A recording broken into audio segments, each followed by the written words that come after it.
My dear student, मैं राजीव कुमार सिंह, प्रवक्ता रसायन शास्त्र, नगर पालिका इंटर कॉलेज, पंडित दीनदयाल उपाध्याय नगर, चंदौली। मैं आप लोगों को केमिकल काइनेटिक्स के वेग व्यंजक के विषय में बताया था। आज हम वेग व्यंजक के लिए वेग स्थिरांक की गणना आप कैसे करेंगे उसके संबंध में बता रहे हैं। देखिए आप,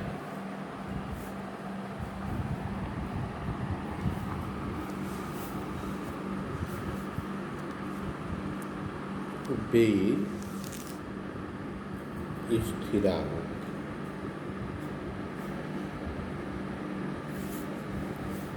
हम मान ले रहे हैं कि कोई अभिक्रिया निम्न प्रकार से संपादित होती है। माना कोई अभिक्रिया निम्न प्रकार से संपादित होती है। A is equal to B, ये हमारा अभिकारक है और ये हमारा उत्पाद। हम मान लेते हैं कि समय t इज इक्वल टू 0 पर A का मोलर सांद्रण A मोल पर लीटर है। A मोल पर litre t is equal to 0 पर, तो उत्पाद का सांद्रण यहाँ 0 हो जाए। t समय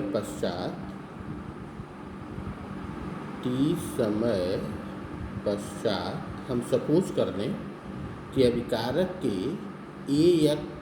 A मोल प्रति लीटर में से x मोल प्रति लीटर विलुप्त होकर के B में उत्पाद में परिवर्तित हो जाता है। तो यहाँ पर t समय पश्चात अभिकारक का जो मोलर सांद्रण होगा वो A माइनस x हो जाएगा मोल प्रति लीटर, और इसका मान उत्पाद आपका x मोल प्रति लीटर हो जाएगा। इस तरह से हम कह सकते हैं द्रव्य अनुपाती क्रिया नियम के अनुसार dx dt proportional to A minus x। अगर इस अनुक्रमानुपात को हम हटा दें तो ये हमारा अभिक्रिया की दर dx dt हो जाएगा। अभिक्रिया की दर तो dx बटे dt is equal to k A minus x। यदि A माइनस x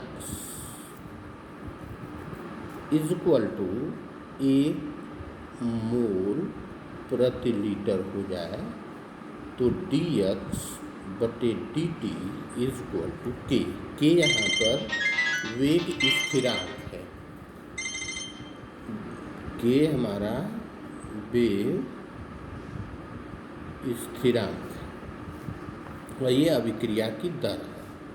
इस तरह से हम कह सकते हैं कि एक निश्चित ताप पर जब अभिकारक पदार्थ का मोलर सांद्रण 1 मोल प्रति लीटर हो जाए तो अभिक्रिया की दर उसके वेग स्थिरांक कहलाता है। उस अभिक्रिया का वेग स्थिरांक कहलाता है। इस प्रकार से किसी अभिक्रिया अन्य अभिक्रिया के लिए हम ले सकते हैं। जैसे हम पहले इसकी परिभाषा कर देते हैं। अतः निश्चित ताप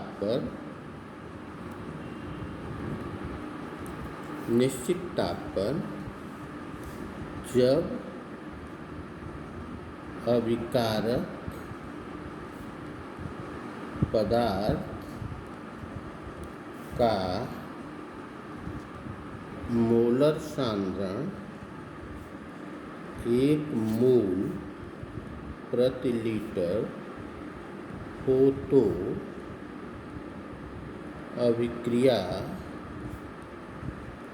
की दर अभिक्रिया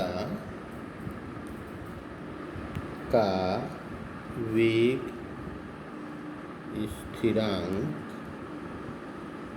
कहलाता है। इस तरह से हम वेग स्थिरांक की गणना कर सकते हैं।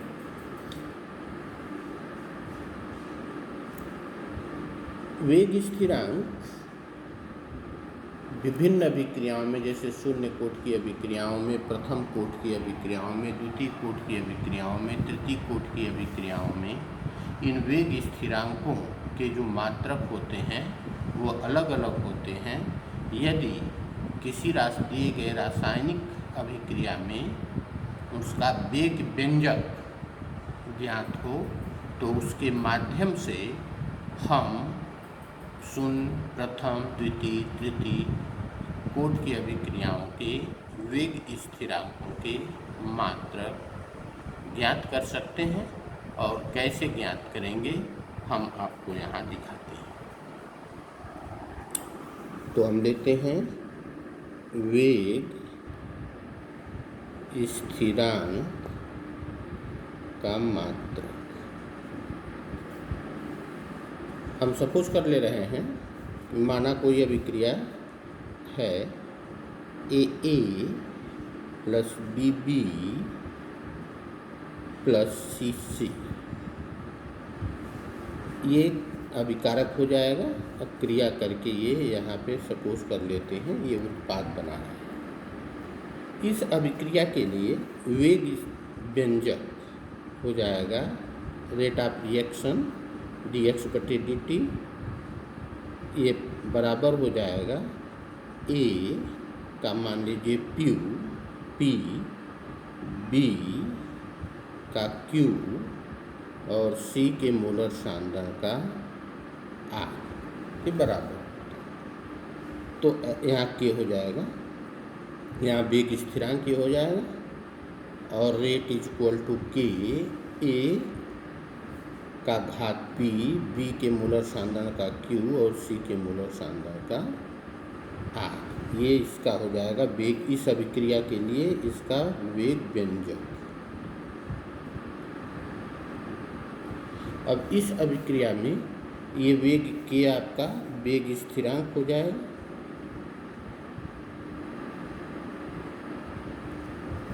या K बराबर हो जाएगा रेट माने अभिक्रिया की दर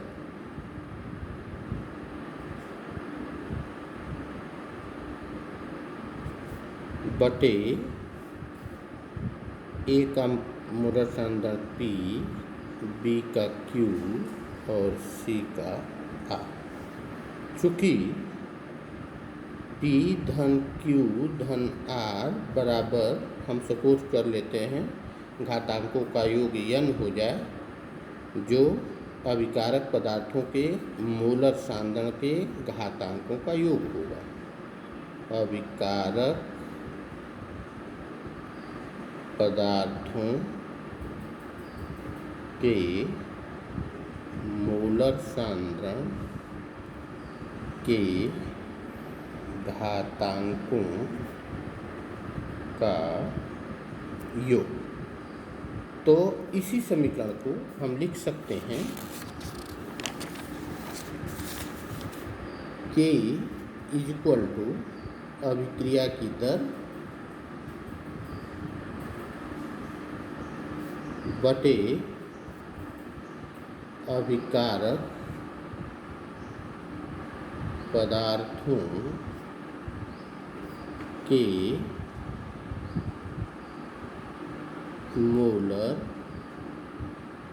सांद्रण, अभिकारक पदार्थों का मोलर सांद्रण का घात n लिखा जा सकता है।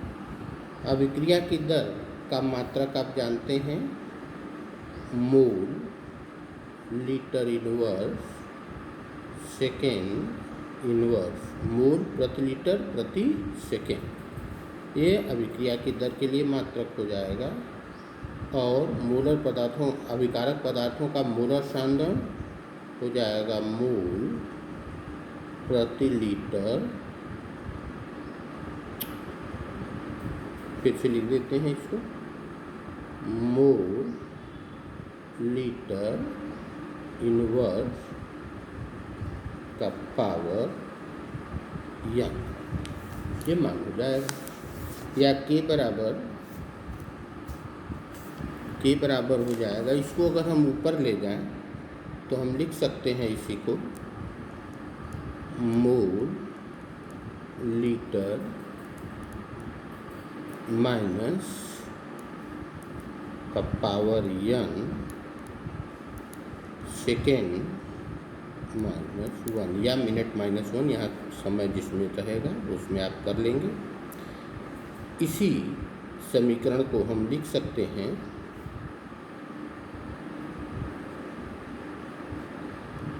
या इसी को लिखा जा सकता है, यहाँ ये खो जाएगा, ये ऊपर जाएगा तो 1 माइनस n होगा। अब इस समीकरण को लिखा जा सकता है मोल 1 माइनस n, लीटर में माइनस है तो माइनस होने से 1 माइनस हो जाएगा, n प्लस में आ जाएगा, तो इसको लिखा जा सकता है लीटर n -1 सेकेंड -1। ये मोल प्रति लीटर हो गया, यहाँ मोल प्रति लीटर हो गया, ये 1 हो गया, इसको कम 1 माइनस n ये ऊपर जाएगा तो हो जाएगा, ये सेकेंड इनवर्स हो जाएगा। इस तरह से अगर इसको खोल दें तो ये पद आपको मिल जाएगा, जहाँ पर n हमारा अभिकालक पदार्थों के मोलर सांद्रण के घातांकों का योग हो। और इस सूत्र में रख करके हम किसी भी अभिक्रिया के लिए उसके वेग व्यंजक की गणना कर सकते हैं। जैसे हम उदाहरण देते हैं आपको। पहला उदाहरण सपोज कर लेते हैं H2 + Cl2 = 2HCl। यहाँ पर वेग व्यंजक जो होता है वो रेट = के H2 का मोलर सांद्रण 0, Cl2 का मोलर सांद्रण 0, 0 0 जोड़ देंगे तो 0 हो जाएगा, और 0 ये शून्य कोट की अभिक्रिया कहलाती है।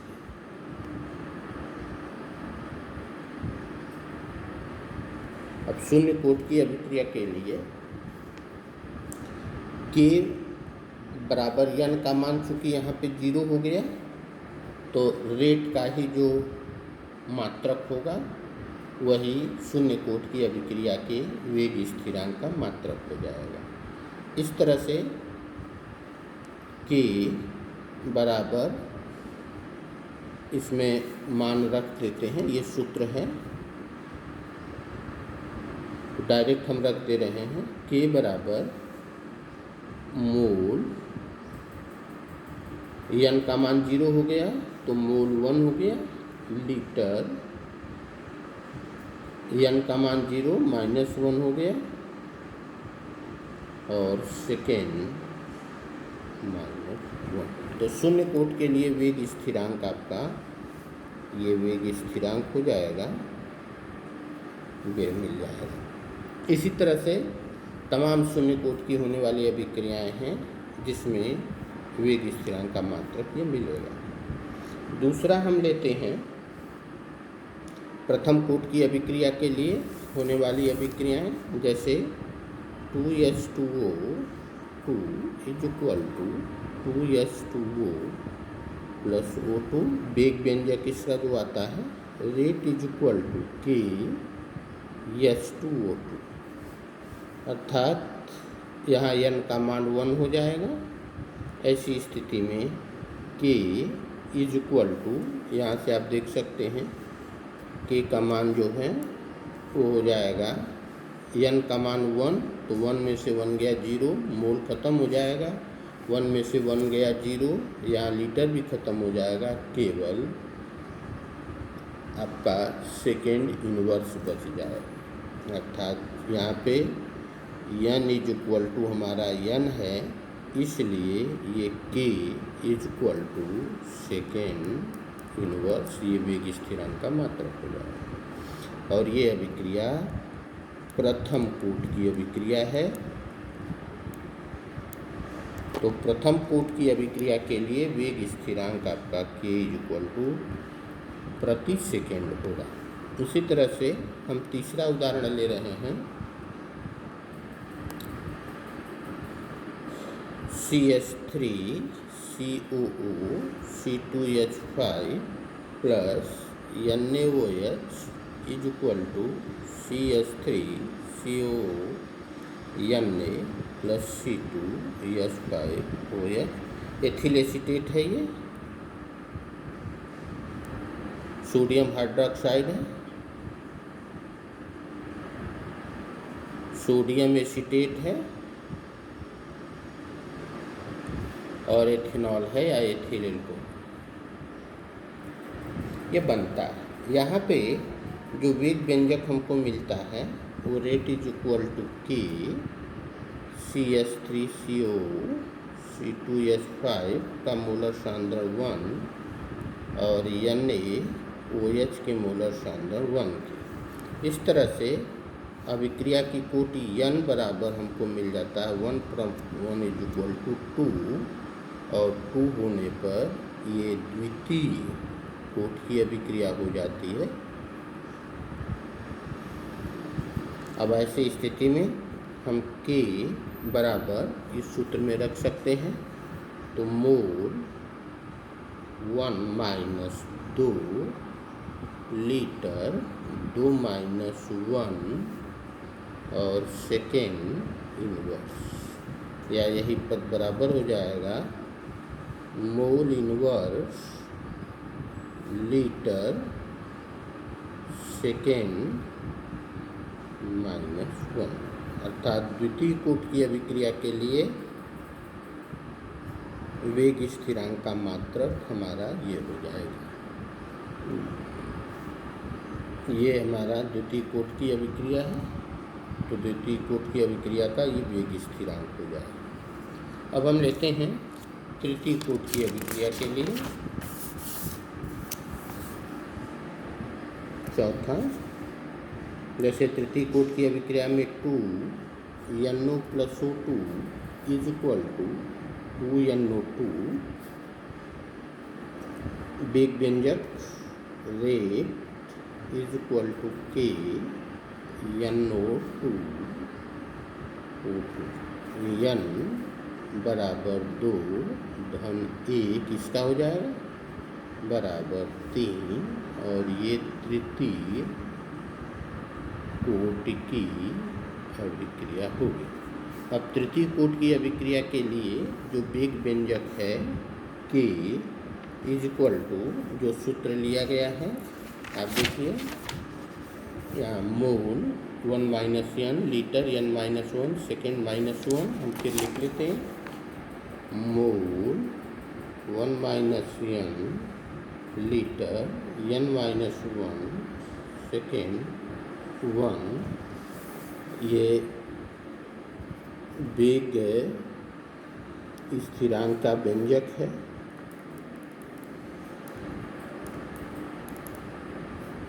का सूत्र है।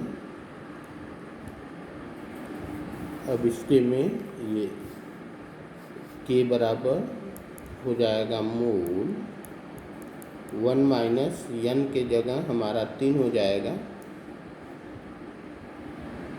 ये हम कह देते हैं। वेग स्थिरांक का ये सूत्र है, इस सूत्र में उठा के हम इसको रख रहे हैं। तो मोल 1 minus 3 litre 3 minus 1 second minus 1, या तृतीय कोट की अभिक्रिया के लिए k इज इक्वल टू हो जाएगा mole minus 2 litre square second inverse. इस प्रकार से विभिन्न प्रकार की अभिक्रियाओं के लिए आप वेग व्यंजक की सहायता से उसके वेग स्थिरांकों के मात्रक की गणना आसानी से कर सकते हैं। अब आगे हम आपको बताते हैं कि अभिक्रिया की आणविकता तथा अभिक्रिया की कूट से क्या तात्पर्य है। हम लेते हैं यहाँ अभिक्रिया की आणविकता।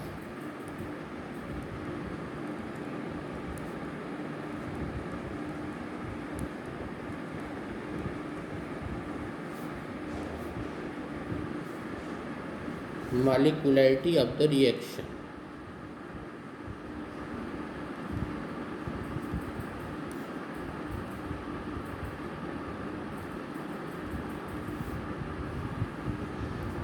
जैसे वो रासायनिक अभिक्रिया जिसमें अभिक्रिया की कोट तो एक हो, परंतु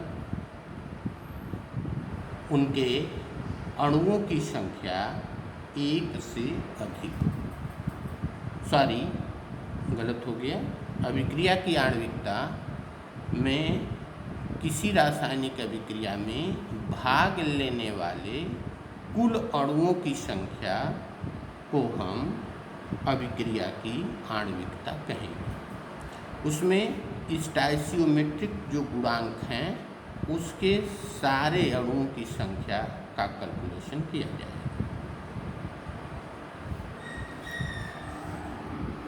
अर्थात हम लिख सकते हैं किसी रासायनिक अभिक्रिया में भाग लेने वाले कुल अणुओं की संख्या को उस अभिक्रिया की आणविकता कहते हैं। जैसे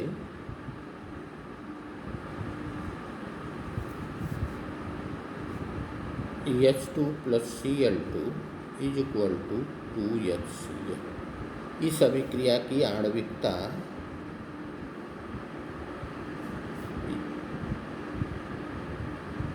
की रासायनिक अभिक्रिया में भाग लेने वाले कुल अभिकारक अणुओं की संख्या, यहाँ और हम संशोधन करते हैं, अभिकारक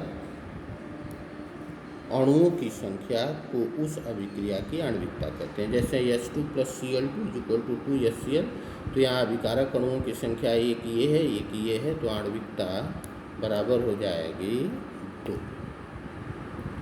इसी तरह से अगर मान लीजिए अभिक्रिया 2 NO + O2 = 2 NO2 है, तो अभिक्रिया की आणविकता 2 - 1 = 3। इसी तरह से 2NO + 2H2 = N2 + 2H2O, आणविकता बराबर होगी 2 ये है, 2 ये है, 2 - 2 = 4। इस तरह से किसी रासायनिक अभिक्रिया में जितने अणु भाग लेंगे, अभिकारक अणुओं की जो संख्या भाग लेगी, उसे हम उसकी आणविकता कहते हैं। इस स्थिति में हम चलते हैं अभिक्रिया की कूट।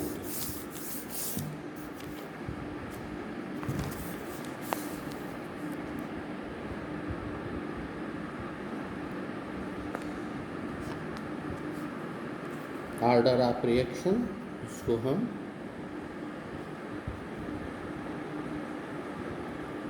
रिएक्शन कहेंगे। किसी परिभाषा होगी, किसी रासायनिक अभिक्रिया में भाग लेने वाले अभिकारक अणुओं की संख्या जो अभिक्रिया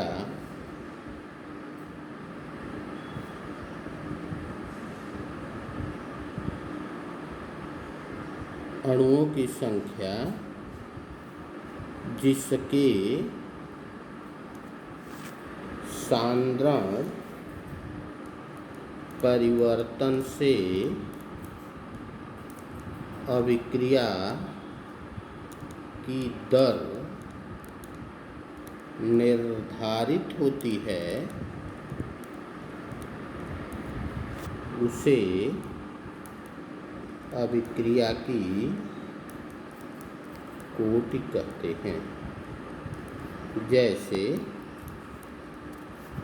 CH3CO C2H5 plus H2O is equal to CH3COH plus C2H5OH।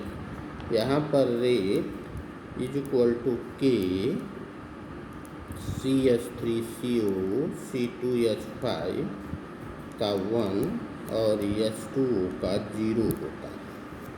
अभिक्रिया में जल और ये दोनों हैं, लेकिन अभिक्रिया की कोटि दर जो है वो केवल एथिल एसीटेट के सांद्रण परिवर्तन पर निर्धारित होती है। ये प्रथम कोटि की अभिक्रिया है, इसलिए अभिक्रिया की कोटि 1 हो जाएगी। इसी तरह से हम दूसरा उदाहरण ले लेते हैं। CH3COO C2H5 plus NaOH is equal to CH3COONa plus C2H5OH। यहाँ पे rate is equal to K CH3CO C2H5 का 1 और NaOH का 1। इस तरह से अभिक्रिया की कोटि N का मान यहाँ 2 हो जाता है, द्वितीय कोटि की हो जाती है। दोनों के ऊपर निर्भर करता है। इस तरह से हम कह सकते हैं कि किसी